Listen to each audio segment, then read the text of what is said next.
नमस्कार दोस्तों। क्या आपने कभी सोचा है कि आज हम लोग जिस भारत में रह रहे हैं, यह भारत लगभग 200 सालों तक अंग्रेजों का गुलाम था। लेकिन यह गुलाम कैसे बना और आखिर कैसे लाखों लोगों के फिर संघर्ष के बाद 15 अगस्त 1947 ईस्वी को भारत आजाद हुआ।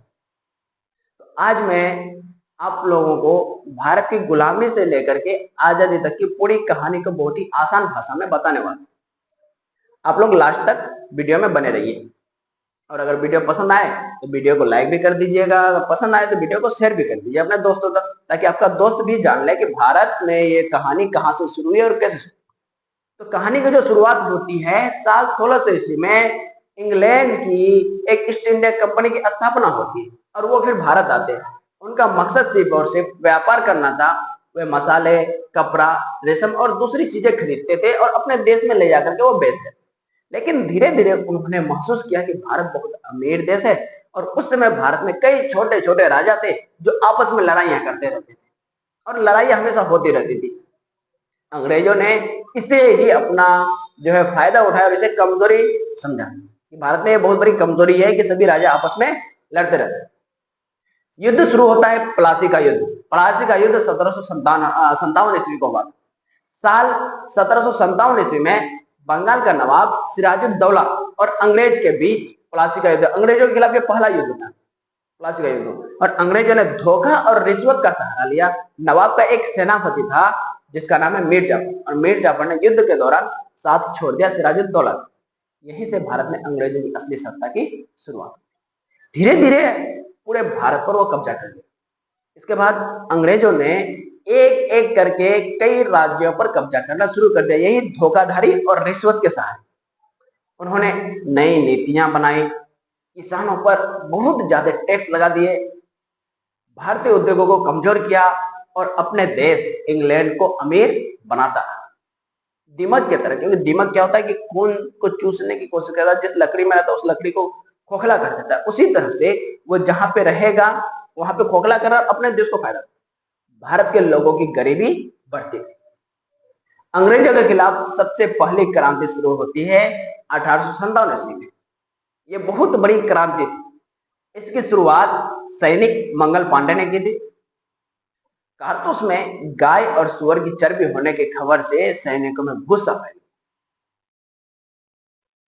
फिर रानी लक्ष्मीबाई आई, तात्या टोपे आए, नाना साहब आए, बेगम हजरत महल आए, कुंवर सिंह जैसे वीर इस लड़ाई में शामिल होते गए। हालांकि यह क्रांति सफल नहीं हुई, लेकिन इसने अंग्रेजों की जो सत्ता थी पूरी तरह से हिला दी और पूरे देश में अंग्रेजों की भावना जगा दी। जैसे जंतर मंतर में हुआ क्या है कि पूरे देश का जो नौजवान था, पूरे देश के नौजवान के अंदर एक भावना को उत्पन्न कर दिया कि अगर चाहे तो सरकार की सत्ता को भी हटा सकता है। तो उसी तरह से उस वक्त पूरे देश में यह भावना जागी। फिर उसके बाद 1885 में कांग्रेस की स्थापना हुई थी, भारतीय राष्ट्रीय कांग्रेस की स्थापना होती है। अब भारत के लोग एक जगह जमा होकर अंग्रेजों के खिलाफ अधिकार मांगने। धीरे धीरे आंदोलन पूरे देश में फैलने लगा। जम्मू कश्मीर से लेकर कन्याकुमारी तक पूरे देश में जो है आंदोलन फैलने लगा और लोग धीरे धीरे अंग्रेजों के खिलाफ आवाज उठाने लगे।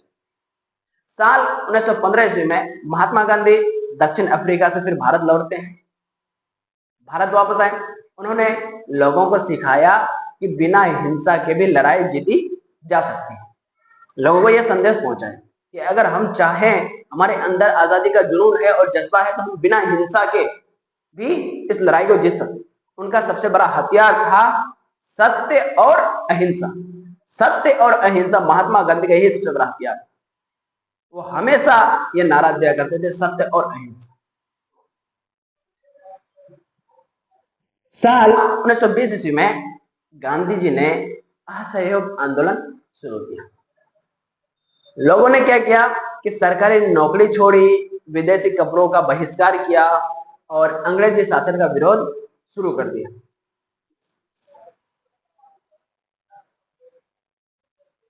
फिर उसके बाद इस क्रांतिकारी में भगत सिंह आ गए। फिर भगत सिंह का आगमन होता है। इसी समय कई युवा क्रांति भी सामने आई, जिनमें आपका अगर देखा जाए तो भगत सिंह है, राजगुरु हैं, सुखदेव हैं, चंद्रशेखर आजाद है, राम प्रसाद बिस्मिल है, अशफाकुल्ला खां है। जैसे वीरों ने देश के लिए अपने प्राण न्यौछावर कर। 23 मार्च 1931 ईस्वी को भगत सिंह, राजगुरु और सुखदेव को फांसी दे दी गई अंग्रेजों के द्वारा। सबसे कम उम्र में फांसी की सजा भगत सिंह को दी गई थी, 23 मार्च 1931 ईस्वी को दिया गया। लेकिन उन सब का एक ही नारा था, इनकलाब जिंदाबाद, इनकलाब जिंदाबाद। आज भी यह नारा पूरे देश में गूंजते रहता है। जब भी हमें आजादी का याद आता है तो भगत सिंह की यह फांसी की सजा जरूर याद आती है। उसके बाद फिर महात्मा गांधी के द्वारा साल 1930 ईस्वी में नमक कानून को तोड़ने के लिए दांडी मार्च निकाला गया और इसमें करीब 390 किलोमीटर पैदल चलकर उन्होंने समुद्र से नमक बनाया। 390 किलोमीटर पैदल चला महात्मा गांधी थे और उसके कई सहयोगी थे इसमें शामिल। यह आंदोलन पूरी दुनिया में एक चर्चा का विषय बन गया था। फिर उसके बाद सभी लोगों ने मिलकर, भारत के जितने भी क्रांतिकारी थे सब ने मिलकर 1942 ईस्वी में क्या किया कि भारत छोड़ो आंदोलन शुरू किया और उस आंदोलन में महात्मा गांधी ने यह नारा दिया कि करो या मरो। इसका मतलब यह होता है कि अंग्रेजों को यहां से भगाओ या अपने देश में शहीद हो जाओ। यही था भारत छोड़ो आंदोलन।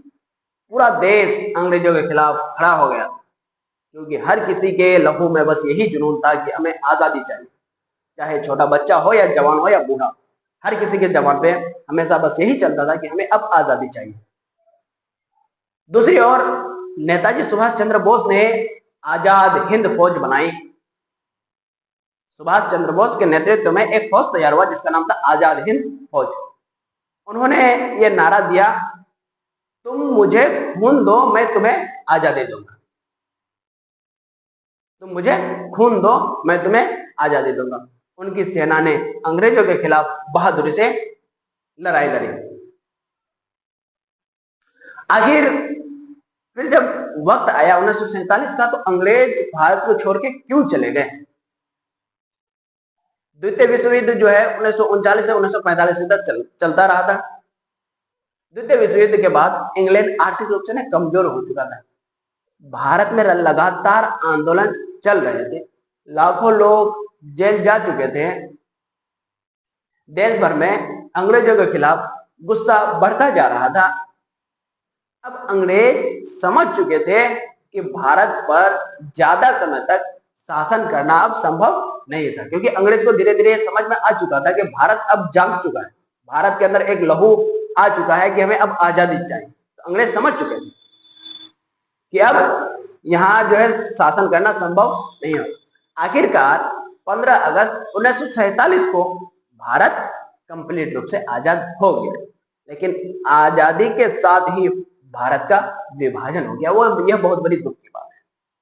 आजादी जैसे ही हुआ तो आजादी के साथ भारत का विभाजन, भारत और पाकिस्तान दो अलग अलग देश बन गए। इस दौरान लाखों लोगों का अपना घर छोड़ना पड़ा और हजारों लोगों की फिर जान चली गई। जब आजादी हुआ था ना, अंग्रेजों के द्वारा ही यह फूट डाला गया था कि अब भारत को दो टुकड़े में बांट दिया। आज जो आजादी हमें मिली है वह लाखों लोगों के बलिदान का परिणाम है। ऐसे ही आजादी नहीं मिला। आज हम लोग जो आजाद जीवन जी रहे हैं ना, ये हम लोगों को ऐसे नहीं मिला है, ये लाखों लोगों का बलिदान है, लाखों लोगों का लहू बहा है इसमें। इसलिए हमारा ये कर्तव्य बनता है कि हम अपने देश का सम्मान करें, संविधान का पालन करें और एक अच्छे नागरिक बने, एक अच्छे नागरिक बने। क्योंकि हम लोगों को ये आजादी जो मिला आज, ये हजारों लाखों लोगों के लहू बहाने की वजह से। अगर यह कहानी आपको पसंद आई हो तो वीडियो को लाइक करें, अपने दोस्तों को शेयर करें और ऐसी ही आसान भाषा में इतिहास हो, विज्ञान हो या सामान्य ज्ञान की वीडियो देखना चाहते हैं तो हमारे इस चैनल को फॉलो करें। जय हिंद, जय भारत।